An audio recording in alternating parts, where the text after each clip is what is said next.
Have you ever wondered what goes into building a $1 million print farm? Well, over the course of this brand new video series, I'm going to take you on the journey of doing just that. In this one, I'll share the vision, the start of the transformation, and even the unexpected hiccups along the way. I'm taking a massive leap of faith for my business that I hope pays off because my family is kind of depending on me. Come along for the ride in part one of building a print farm. My 3D printing business is bursting at the seams. So I did something crazy, and rather than go lease a bigger space, I bought an entire building to expand into. I did a video on my other channel, Shop Nation, where I kind of broke down this decision, talked a little bit about the finances and the resulting chaos that ensued. So feel free to go check that out if you're curious after this one. But long story short, I need more square footage. Duh. I need more dedicated storage. And finally, I want some growth potential. When I moved into my current space about 3 years ago, I was terrified. It was a massive leap of faith going from free rent inside my house to around $3,000 per month every single month, no matter what. And it was huge. It felt like a football stadium in here on move-in day. And at around 2,500 square feet of usable space, it was enormous compared to the corner of my basement I was used to. The new place will be about double the footprint at right around 5,000 square feet of usable space, and even has the future potential of expanding into the other half of the building, which I also own, for a grand total of over 11,000 square feet. I'm kind of terrified all over again. But let me show you what we're working with and give you a tour of the new place as it sits now, and then we'll talk about what I've got planned. So you enter the building through this sort of glass atrium entryway into the main space that we're in now. And as you can see, it's sort of a general purpose area. The tenant before, again, was an HVAC company that had some sort of display equipment out here. They had some conference tables and just kind of some general work areas. And directly to the right along this wall is where the offices start on these two walls here. This first office is the biggest one, which is gonna end up being my personal office. Now this is far too much space that I need for my office, but I'll have kind of prototyping in here as well as maybe some other stuff. As we come out of here and head next door, this is gonna be where the studio lives. And since a lot of what I do is still making videos, having a studio space is really nice. So we're gonna convert this to a very similar looking studio that's in our existing building. And then as we round the corner on this wall here, we've got three pretty much identical offices. Not too much to say about these, pretty decent size, but that's about it. And at the far end of this wall, this last of the three offices we just talked about, we've got this hallway, which I'll show you here in a second, and then there's a large office that sits right back here. You can see there's quite a bit of room in here, and they've also got their server equipment and sort of electronic stuff stowed away in here as well. All right, now down the creepy dark hallway back here. It kind of feels like this part of the office was an afterthought, but directly through here is the kitchen. That is, if you want to call this a kitchen. Kind of feel like I'm in a cruise ship. It's only about, I don't know, 7 feet wide, small sink, fridge, and that's about it. So we're gonna have to figure something else out in here. Ugh. All right, so this is the big office we already showed you. Next up is the storage room, which as you can see is pretty good size. And the racking they left behind, 4-foot deep shelving that I've already started to commandeer for odds and ends. And of course, all of the various miter saws that we have to store, which we got to find a place to store all these miter saws. Now the last place that I get to show you, which I'm probably most excited about, is the warehouse. So directly outside of the storage door, we go back here into this and all of its high ceiling glory. I mean, can you just see the pallet racks and being able to put pallets up to the ceiling? Oh, magical.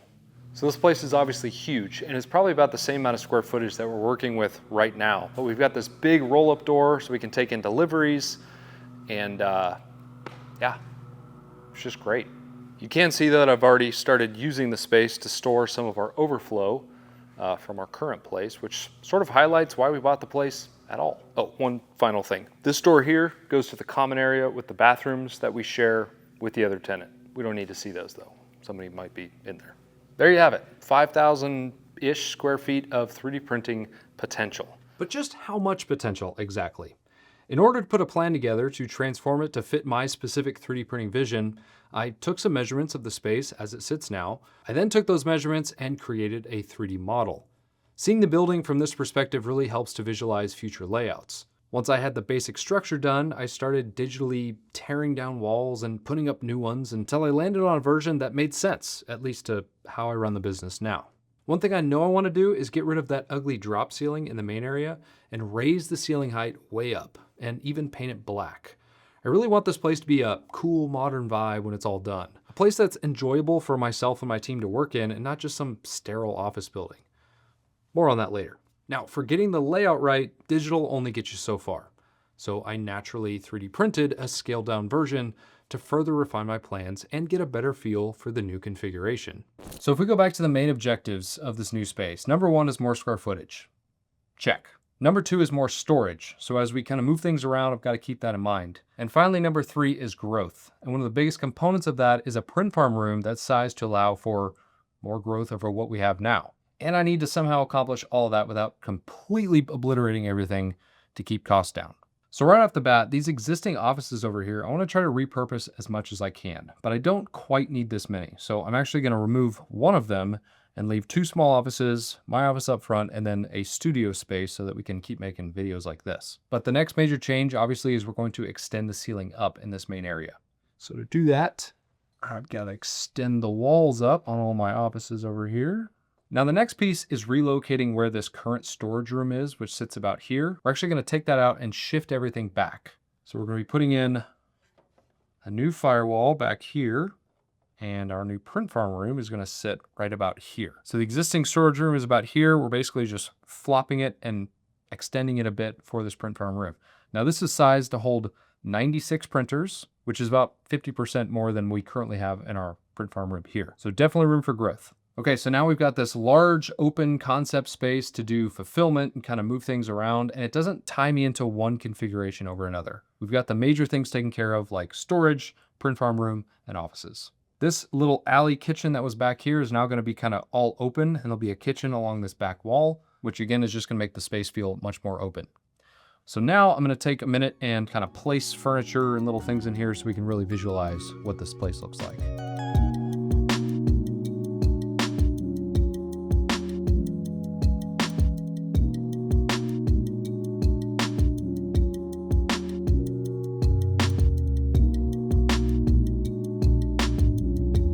All right, until we arrive at something like this. All right, let me kind of walk you through this area as I have it set up right now. As you walk in the front door, there's a big open area, which is, again, a multi-use sort of flex space. Right now, I just have it kind of set up as fulfillment, putting orders together, having storage racks for all of our finished products, that kind of thing. As you walk around, you've got the offices that are kind of basically staying existing, but this whole space is going to feel so much bigger because the ceiling is going to go all the way up, and we're going to paint everything black like I talked about.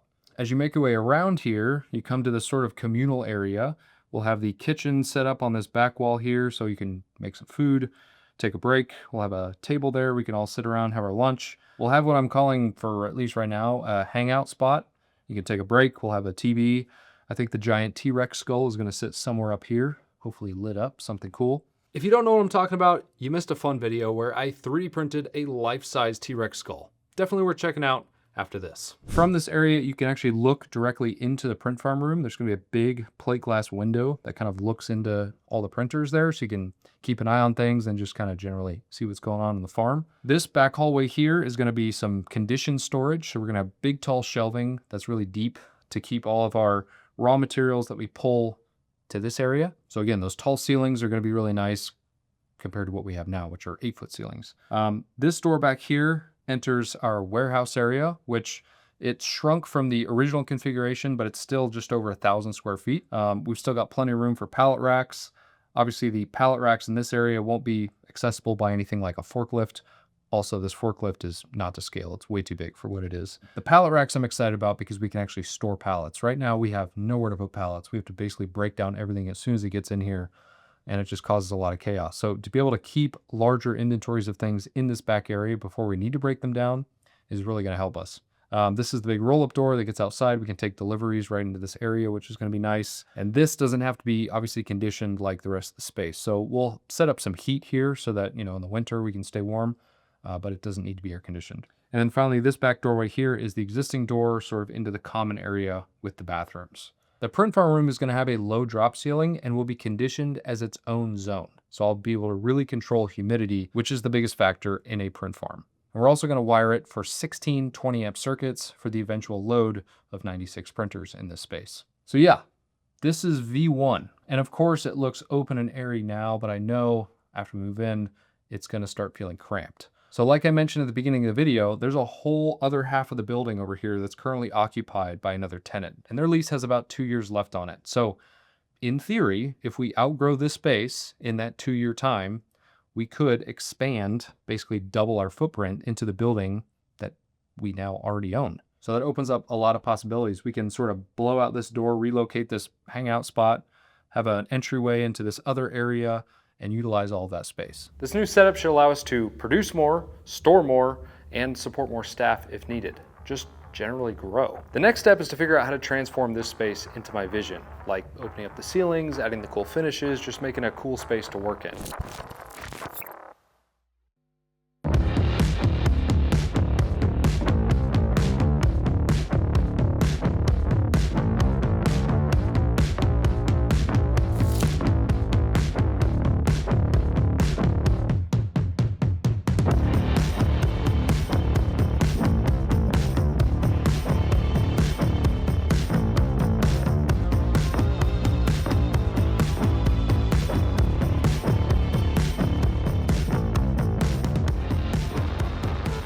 Holy crap. These guys are fast. It's been maybe 2 days since I've been over here, and they've got everything ripped out. They've even got the new print farm room starting to be framed out, which is exciting, including the giant window that's going to be looking into the print farm room. So where I'm standing now is going to be where kind of the kitchen, little eating area is, and you'll be able to kind of look through the print farm room there and obviously get the natural light coming through those windows. We've got the opening framed out for the storage, conditioned storage area, which will have shelving here and on this wall. And then we've got the big opening framed in right here. That's going to be the access to the warehouse area. So things are moving. So I'm currently standing in the corner of what will be the print farm room. So we've got, 16-ish feet that way, 30-something feet that way. There's the entrance to get in right there. We'll have a center rack down the middle with basically back-to-back racks full of printers, and then obviously each wall will have a rack of printers as well. In theory, should be able to hold about 96 printers. We'll see if it ever gets that big, but that's the plan. The thing about the scopes and budgets for construction is that they are bound to change, and usually never in the direction of smaller and cheaper. So the first big hiccup in this teardown was dealing with the AC air handling units hanging from the ceiling, like that right there. See, before they lived above the drop ceiling, hidden from view, but now that's all kind of exposed and they're kind of ugly. And since I want it open and airy in here, we have to move them. The problem is that they're just under 20 years old and probably towards the end of their useful life. They work fine right now, but moving them introduces a lot of risk. So I decided the smarter move would be just to replace them with a single new unit and start from scratch. Nothing solves problems like throwing money at it.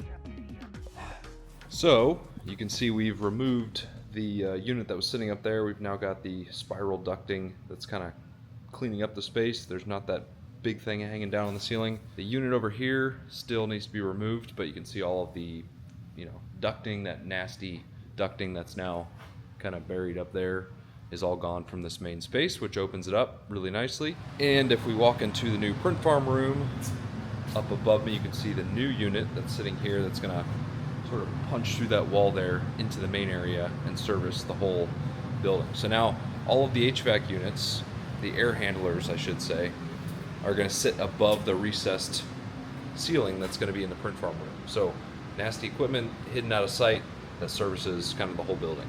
So should be nice. The second challenge though, which is one that I'm gonna have to do myself, is the data cabling throughout this place. So this place had a ton of Cat 5 cable run for it, but it was put in 20 years ago. Cat 5 is kind of outdated, so I'll probably be going with Cat 6A, not quite Cat 7. I don't really ever need that, but I essentially have to rewire this entire place for networking. And that opens up Pandora's box of possibilities because obviously I want to network, things like the offices and areas where I'm obviously going to need, internet access and for wireless access points and stuff like that. But then also you start to think about security and, power over Ethernet for cameras and different sensors. And should we put automatic door locks? And maybe it's just how my brain works, but I think, well, if I'm going to do it, I kind of want to do it right. So I had to think of a place to run all of that cable to as sort of like a server location. And the place that made the most sense was the print farm room, because if I think about it, the print farm room is essentially a server room. It's a room full of equipment that generates a ton of heat, and server equipment is no different in that it also generates a ton of heat. So what I'm going to do is basically put the server rack somewhere in that corner, and I'm going to have all of my home runs of that networking cable end up here, and I'll just have sort of a small little rack with whatever equipment I end up choosing. But that's the next challenge. And I say challenge for a couple of reasons. Number one, and probably the biggest one, is that ceiling is 16 feet up in the air. So I have to run all of this cabling in what is going to eventually be a blacked out ceiling out of view, obviously, which won't be a big deal because I can just run it along, things like this beam and stuff. But it's not like I can just get a ladder. So what I'm gonna have to do is probably rent a little scissor lift like that to run everything. But it just, anytime you're elevated, it just makes everything take forever. The second challenge is that I want to run enough such that I, have what I need, but also I know myself well enough to know that I'll probably want to run something in the future. So I've got to think about how to route things up through kind of the top of this wall so that if I want to add more lines down the road, maybe there's a spot I missed, a camera I want to add, a sensor or something, I can easily do that. And it should be easy to kind of drop in back into the print farm room because that's going to have a drop ceiling. So everything above it doesn't really matter. I can just pop some tiles out, run the cabling down. It should be easy. But everything on this side in this open area is going to be exposed. So just got to think about how I'm going to do that.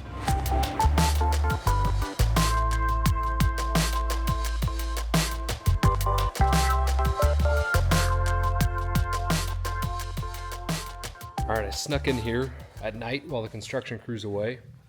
They've got all of the HVAC pretty much laid out in here.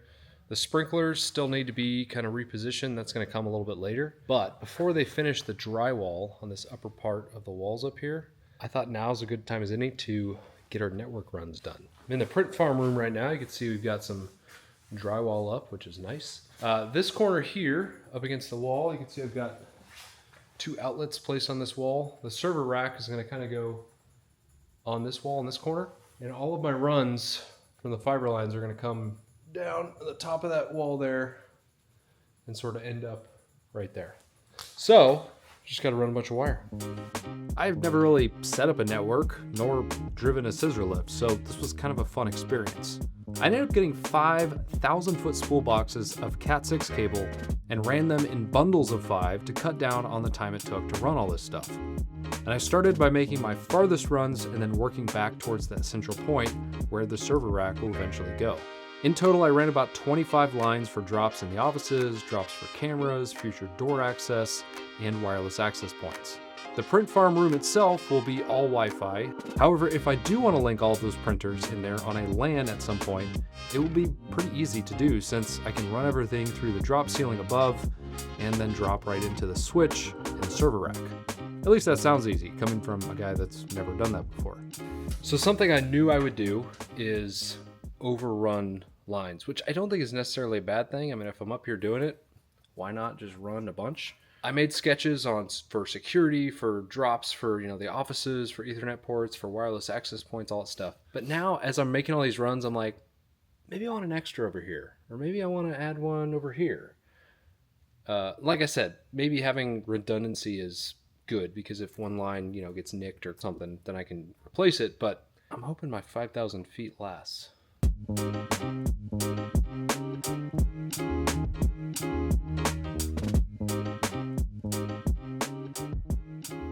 I'm mostly done. Let me show you what I did. So as you might have seen from the time lapse, I'm not sure, but most of the run is up along this beam right there, and they kind of branch out into different locations. So I've got a drop there, the ceiling for a wireless access point. I got a drop up there for a camera. I'm gonna drop another right there for another wireless access point. And I've ran, as I talked about, a bunch of extras. And then all the runs are coiled up right there for now. This is going to be a drop ceiling that's going to cover all this up. So once everything's done in here, I'll run the lines down, like I said, in that corner and do a little networking rack. Should be good to go. I'm glad I got all of that done because the guys got to work over the next couple of days getting the rest of the drywall done and starting the first coat of black paint on the ceiling, which looks awesome. I also had them paint the ceiling black in the future studio room because, well, it just works well from experience. They also jumped on starting the electrical in the print farm room and running all 16 20 amp circuits that will be needed in here. And you can also see how the newly sectioned off warehouse area is coming together as they finish mudding the drywall in there. This is going to create so much dedicated bulk storage and where the pallet racks will eventually go. As this place gets put back together, including the kitchen area along this back wall, which by the way, here's a little sneak peek of the rendering of what it's going to look like, you can start to get a sense for how it's going to look. When I sought out to do this, I didn't just want to make a bare bones office where 3D printers lived. I wanted to create a space that was highly functional, flexible, and a nice place to work in. I've learned over the years that taking big swings is important for growth. Are they terrifying? Sure, but they push you in ways you didn't know possible and ultimately propel you to do more than you thought you could. I know that sounds hyperbolic and business woo-woo, but it works. What started as a 3D printing side hustle in my home office has turned into this, and I could not be more excited for the future. But we still got a ways to go. Man, this place is really starting to come together. A lot of times with construction or renovation projects like this, it's hard to get a feel for how much we've accomplished because it's still sort of in the not quite finished phase. But if we just compare what this place looked like before to what it is now, it's a pretty big difference. Just getting rid of those low ceilings and blowing out those walls and of course building out the new print farm room is really starting to kind of shape up to my original vision for the space. Now basically we're just at the point where all of the demolition is done, we're starting to put up the new stuff, and the glimpse into what this place is going to look like are these awesome LED fixtures we've got hanging from the ceiling. Obviously they're not done yet, there's still more to do, but it is going to be sweet. Now the print farm room is obviously going to be where most of this whole operation centers around, and the plan all along was to grow my print farm from its current size to by about 50% or so by adding new machines. And quick funny story, I totally misjudged the shipping on those new machines. So one day when I showed up to the building to check on progress and talk to the guys about the renovations, I see a ton of boxes sitting in the lobby of newly delivered 3D printers with nowhere to go. So that was a bit of a shock, but that's a bit of a sneak peek as to what's to come when we fill this thing out with 3D printers. Now the next video in this series is going to be a fun one because we're going to start seeing this place really come together. We're going to get flooring in, we're going to finish out the lights, we're going to finish painting the ceiling black, paint all the walls, basically make it look like a blank slate for us to move into. And got a couple other surprises up my sleeve as well. So stick around. If you're not subscribed, please do so you're notified when it comes out. See you on the next one.